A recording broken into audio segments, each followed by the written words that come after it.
The first wave of free agency has finally calmed down, so let's do a mock draft. What's crack-a-lackin'? It's your boy Broshmo, just in case you did not know. So go ahead, become a bro and subscribe. Leave this video a thumbs up if you enjoy the content as always. Let me know what you think in the comment section below. Let's have that nice, beautiful football discourse. Special thanks to Factor75 for sponsoring the video. A little bit more on them later. So let's go ahead, get into this sucker. There will be trades.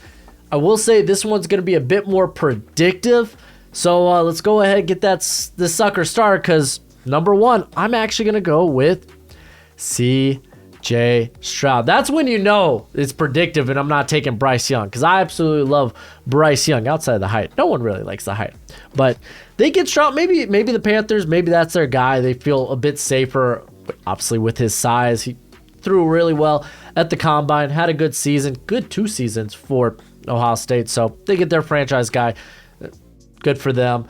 The Houston Texans, they're going to be taking Bryce Young here. So DeMeco Ryan gets a start, his first coaching tenure with a franchise quarterback. Gotta love it. So, I mean, basically these picks would be vice versa, even if I took Bryce Young to Carolina. So not much change in there. However, we got the Arizona Cardinals here, and the first thing you think of is trade down. The only problem is who's trading up for a quarterback. You could say maybe Seattle wants to move up and get Anthony Richardson, and then it's like, okay, you think the Cardinals are going to do that? I mean, they're going to Seahawks going to have to probably give up a lot just since they're in division. But I mean, it's not that we haven't seen in division rivals trade with one another. So that's not completely off the table, but I don't think that's what they do. We could talk about maybe Detroit moving up, but I think they're pretty happy with Goff right now, and they might be looking more so to even trade down at pick 6. Maybe the Raiders. I don't think so. With the Jimmy G move, I think they're willing to sit back at 7 and see if a quarterback falls to them. And even if it does, I don't even think they might take a quarterback in this class. There's the Tennessee Titans, but I think they might see what they have in Malik Willis, even if he's not starting or really playing significant time. Still see what he offers in terms of what you're seeing on the practice field and whatnot before they decide to pull the trigger on taking a quarterback. They will have Ryan Tannehill, I assume, this season. So yeah, I don't think they will, because it's going to take significant trade value to move up to 3. So is a team maybe moving up to, is Will Anderson the type of prospect a team's willing to move up for? Like, ultimately, I just came to the conclusion I couldn't find a trade partner. Because I mean, I'm every team in this mock draft, and I was like, no, I think I'd rather sit on this pick for now. So Cardinals, we're just going to take Will Anderson, best non-quarterback prospect in this draft class with no off-field concerns. So we take him here.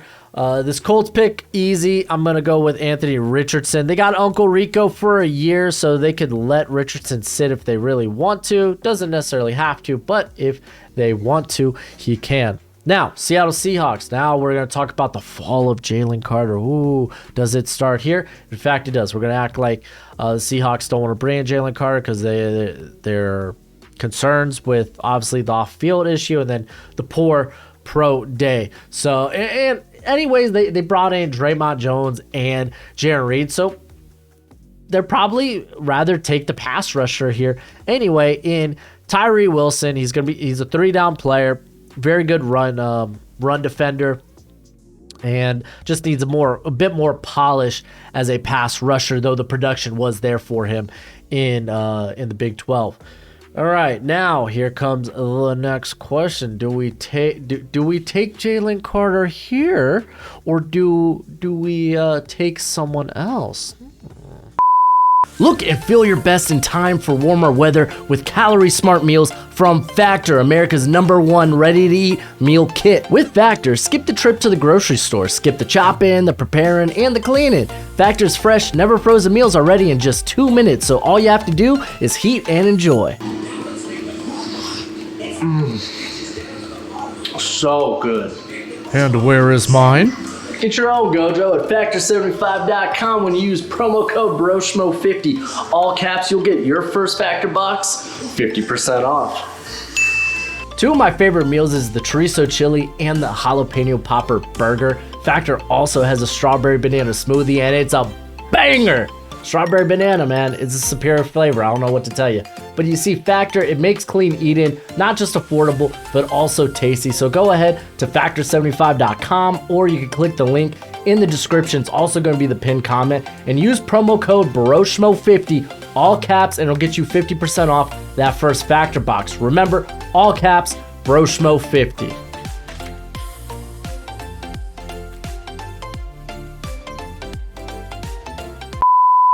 You see, there's a lot of things to consider here with the Lions. Especially after talking with Micro Mike yesterday, who's from Chat Sports, does the Lions content, and he was talking about guys from the front office. They've taken Jalen Carter off their board altogether. Though they're still hoping to get a defensive lineman at this pick, which, okay, maybe corners off the board for them. They did bring in Emmanuel Mosley, even if it's just a 1-year deal. They also brought in Cameron Sutton. So it's like, okay, then this sounds like we need a trade down. And you know what the problem is? No freaking buddy would want to trade up. Everyone's going to sit back and see how far Jalen Carter exactly falls. Like, I think the minute, maybe if he falls past 8 or 9, then teams will come start a calling.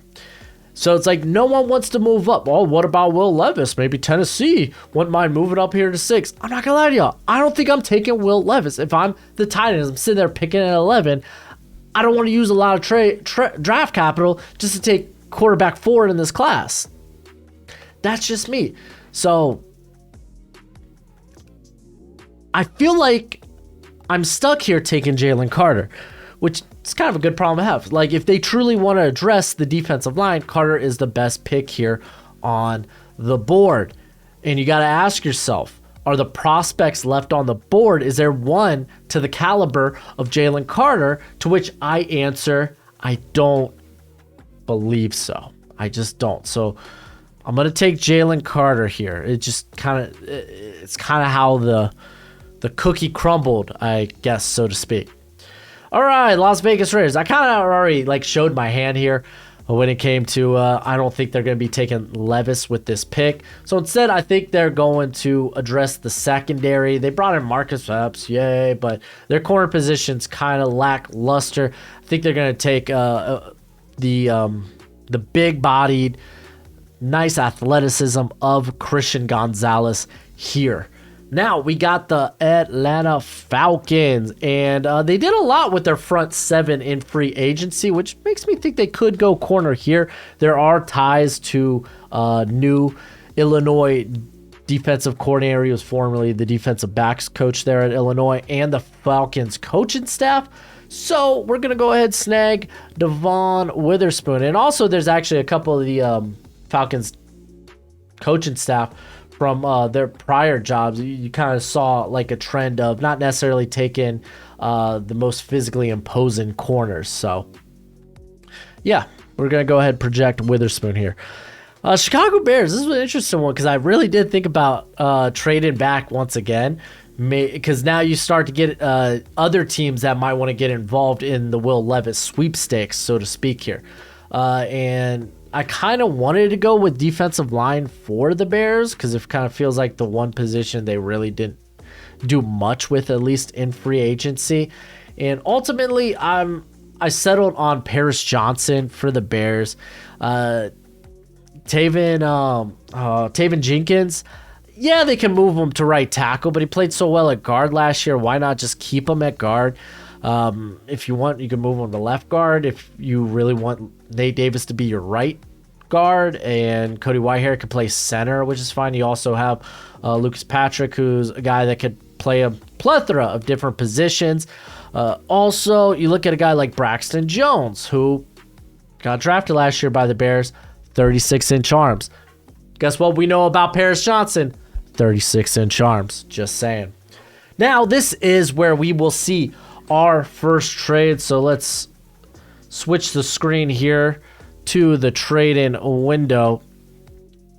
And we're going to have the Tampa Bay Buccaneers trade up here because this is a team that can consistently finds a way to keep some of their really good talent. I did not expect them to be able to retain Jameel Dean. I didn't expect Levante David to come back. And listen, Baker Mayfield, bridge quarterback.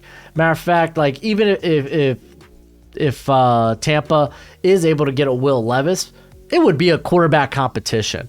They would love just getting a mobile guy in there regardless. Like Tom Brady, kind of like, fortunately, when you're that old, you can't move that well, so he's kind of a sitting duck there in the pocket. But we're going to kind of replicate the Bears trade from a couple of drafts ago when they moved up for Justin Fields. So we're going to do 2 first-rounders as the Bucks, and obviously we're going to swap picks here.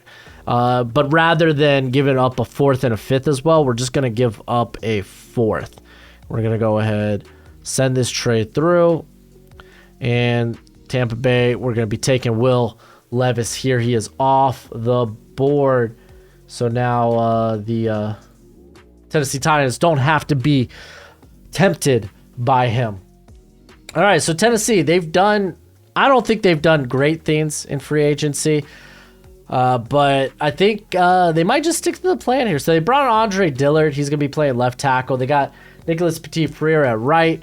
And obviously you're hoping he develops well in year 2. They brought in Brunskill, play one of the guard spots. Dylan Radins, I imagine, plays the other guard spot. So, like, if things go bad at one of the tackle positions, like, I'm going to draft Peter Skoronski here to be my center. But if, like, things go bad at one of the tackle positions, I'm kicking this dude out.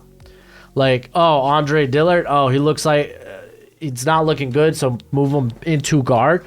Cool, that's fine. Because that left guard position's kind of opened as well. I don't think Dylan Radins is necessarily a sure thing there. So you can move Dillard back into guard, or maybe same thing goes for Nicholas Petit-Frere. So it gives them more options there along the offensive line. They still have Derrick Henry, as far as I know. Let me take a look.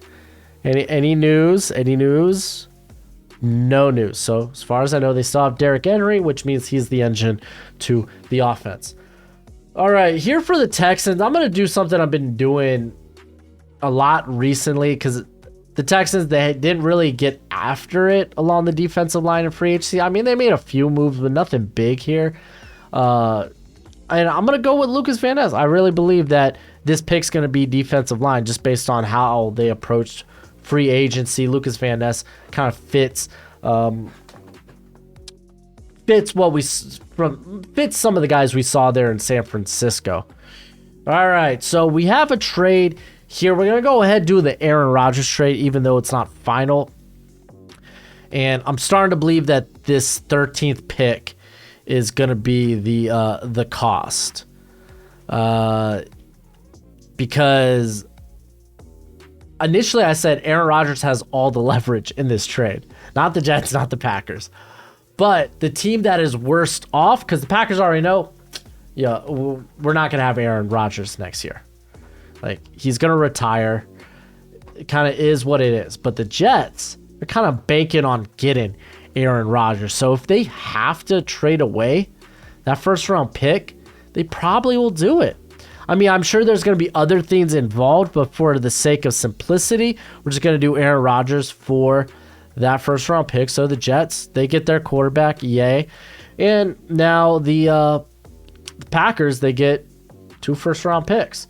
So with this first round pick, I'm actually going to snag Nolan Smith. I think Nolan Smith definitely did fly up boards here. So we're going to snag him here. You might be like, oh, he's light. He's not typically a guy they maybe go for, but with Rashawn Gary's contract coming up, I imagine they do re-sign him. And Kingsley Nagbari, very good rotation guy. Preston Smith isn't a guy that's really there for the long haul. I think he's probably gone. If not after this upcoming season, definitely next season. I'm pretty sure. No, he had an extension. I don't know how far that extension goes into, but Nolan Smith gives them a guy that's a bit undersized, very good run defender though. Stupid explosive. They're going to love that. They're going to love it. Now, the New England Patriots, I was thinking, can I trade down here? And ultimately, I just don't think I could have found a trade partner. I don't think there was really anyone jumping to move up, at least at this pick at 14. So they brought in Juju, so Jackson Smith, sorry. They brought in Mike Gesicki, so we're not going to get crazy here and go tight end. You could say tackle is still in play with Broderick Jones on the board, but I'm going to go with my boy Brian Branch. So they have Miles Bryant. I don't care. They can upgrade the slot big time. You could put Brian Branch there immediately. They have Adrian Phillips, who's a very good vet. So I don't think they're going to feel with Devin McCourty retiring. I don't think it's going to hurt nearly that bad. But you want to continue adding to that squad. I know they brought back a lot of guys or they brought back Jonathan Jones on the outside there. So you start to look at those safety positions. So I think bringing Brian Branch would be a very good fit. All right, for the second pick, I'm not going Jackson Smith and Jigba. We know the Packers. Maybe they don't change their colors and still don't take wide receiver in the first round. But we are going to go with a weapon. We're going to go with Dalton Kincaid. He's kind of the guy getting a lot of the tight end hype right now. How early will tight end go? That's yet to be seen. But it's typically at that 15 pick, 16 pick that I see teams start to consider the tight end position. And if he tests out well enough, I think they'll bring. I think he could maybe sneak into the top 20. But if you ask my opinion, I don't think I'm spending a top 20 pick on a tight end in this class. I think there's a lot of good tight ends, and we might see them get pushed back. But they get Kincaid, they get Nolan Smith. All right, here. So you would think, oh, this is an easy Joey Porter pick, but I'm going to go in a different direction. We're going to play with another trade here. So we're going to have Washington trade with the Los Angeles Chargers. Follow me on this. So they're going to swap first-round picks. And the Chargers are going to trade away a man who just recently asked to be traded, Austin Eckler. Austin Eckler with Eric Bieniemy. Yo, sign me up. And then you got the nice, you got the Thunder there in Brian Robinson. You'd be like, oh my gosh, I got Antonio Gibson. No, it's like, yeah, cool. He's a free agent after the season anyway. Ta-ta, bye-bye. You think they're re-signing him? No, they'll probably immediately work out an extension with Austin Eckler. This will also include, I think, maybe a fourth-round pick. Since, I mean, this is Washington not just moving back, so they need to get more out of it than just Austin Eckler. So there we go. We're going to go ahead and send this sucker through. So Austin Eckler has a new team. Ain't this fun? Yeah, we're having fun with this sucker today. All right, so you could probably guess why the Chargers would trade up here to 16. Well, they're going to get themselves, where are you at? Bijan Robinson. Listen, I'm fairly confident. I'm willing to bet money Bijan goes in the top 20. I don't know where, but I feel like he's going to the top 20. So with this, not only do they get at least get, I don't want to say get rid of Austin Eckler, but they respect Austin Eckler's want to get traded or wishes to get traded. They respect that, send him away, and then they bring in freaking nasty running back. Best one in the class, best running back we've seen since Saquon Barkley as a prospect. All right, so this allows us to do what everyone and their mom does with this Steelers pick and take Joey Porter. You can make a case. This could be tackle. I really think that pick 32, that's where the Steelers may take like a DeJuan Jones, Darnell Wright, hope one of those two guys fall. And I say those two names because that Mike Tomlin, those were the guys he was kind of checking out at Mobile at the Senior Bowl. All right, bit of a conundrum. Not really. This one actually became a little bit easy for me for the Detroit Lions. I'm going to actually just take Quentin Johnston, have that be the DJ Chark replacement. So now you got Quentin Johnston, Jameson Williams, and Amon-Ra St. Brown. That's a scary receiving core. On top of that, we added freaking Jalen Carter. This is a great draft for the Detroit Lions.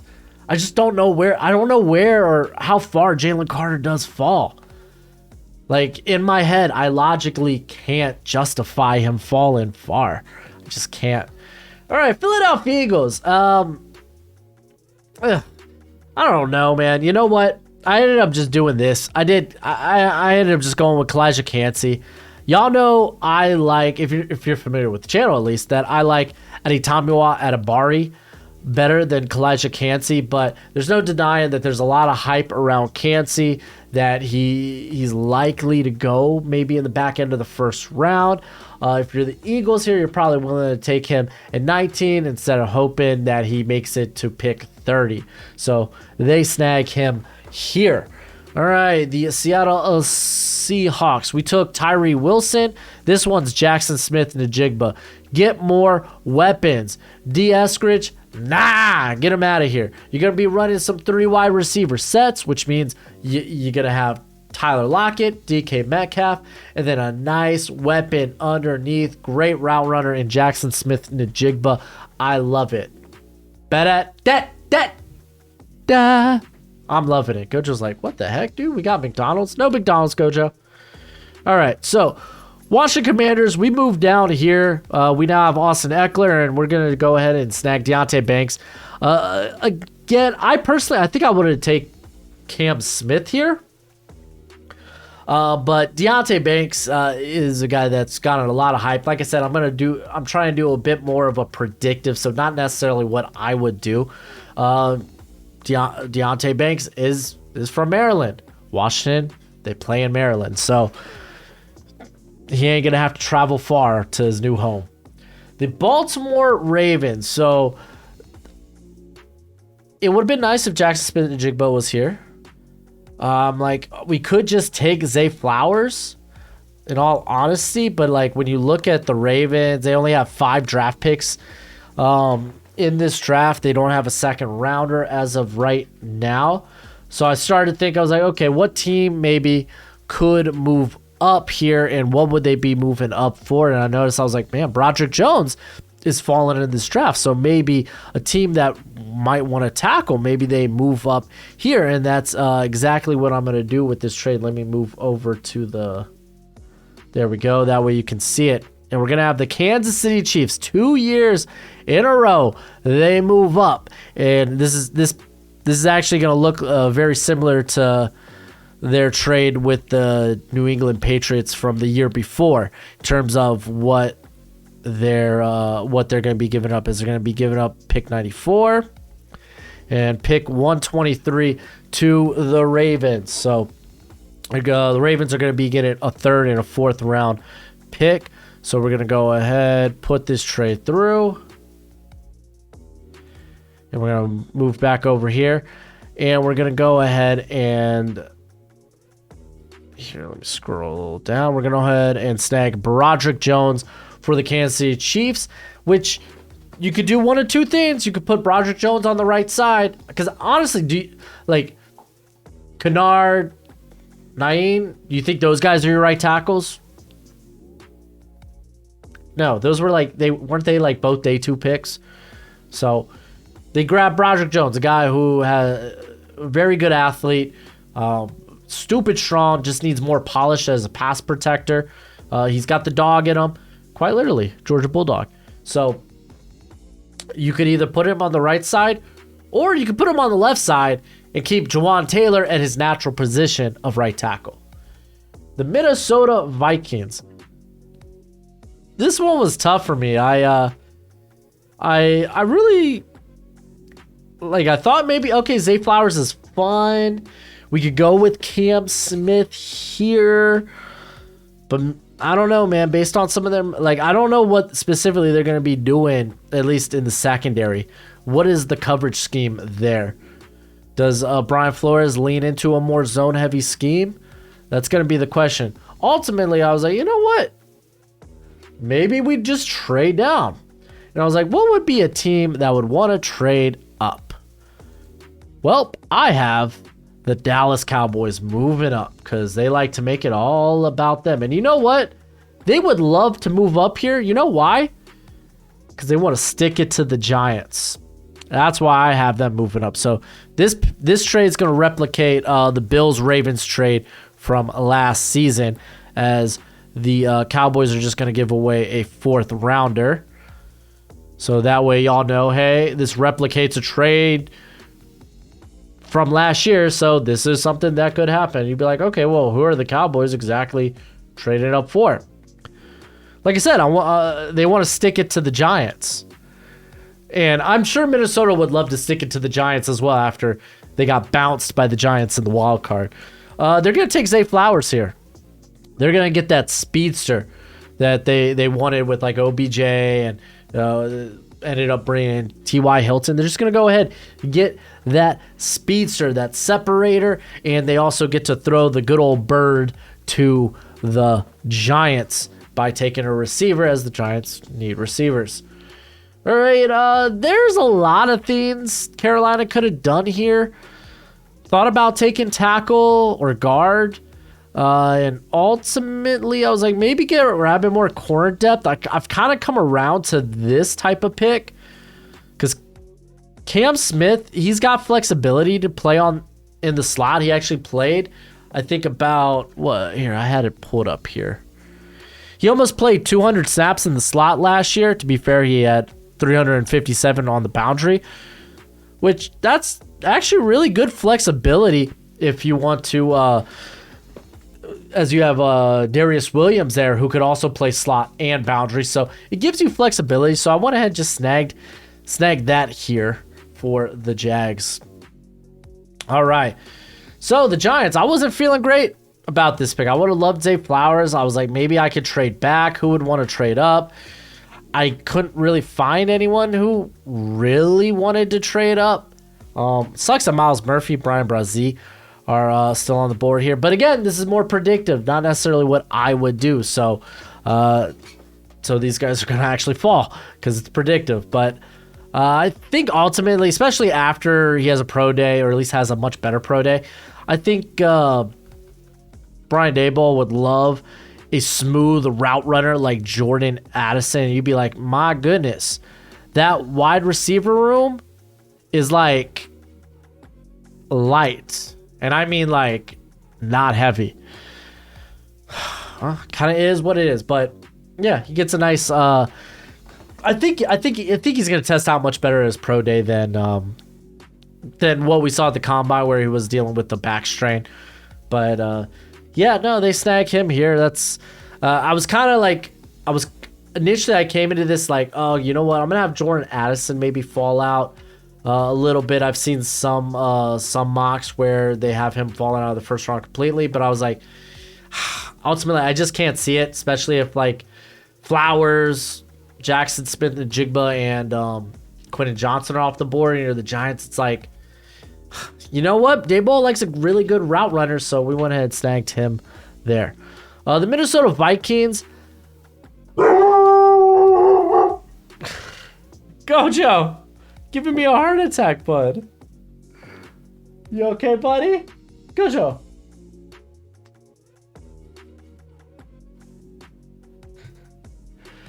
Oh, man. Gojo had a lot to say about this pick. All right, so what Brian Flores will probably be like, you know what? We could probably get better in the front seven. And I'm going to go ahead and I'm going to take... Where are you at? Where's my boy at? Yo, don't tell me they have him at edge. Yo, I know he's still on the board here.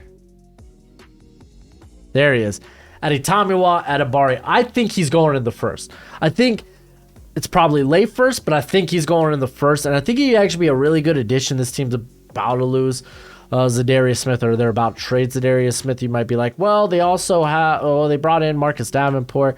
But Adebawore will be a cat that could be that penetrator on the interior, and they don't really have that guy as of right now. So I'm going to grab Adetomiwa here.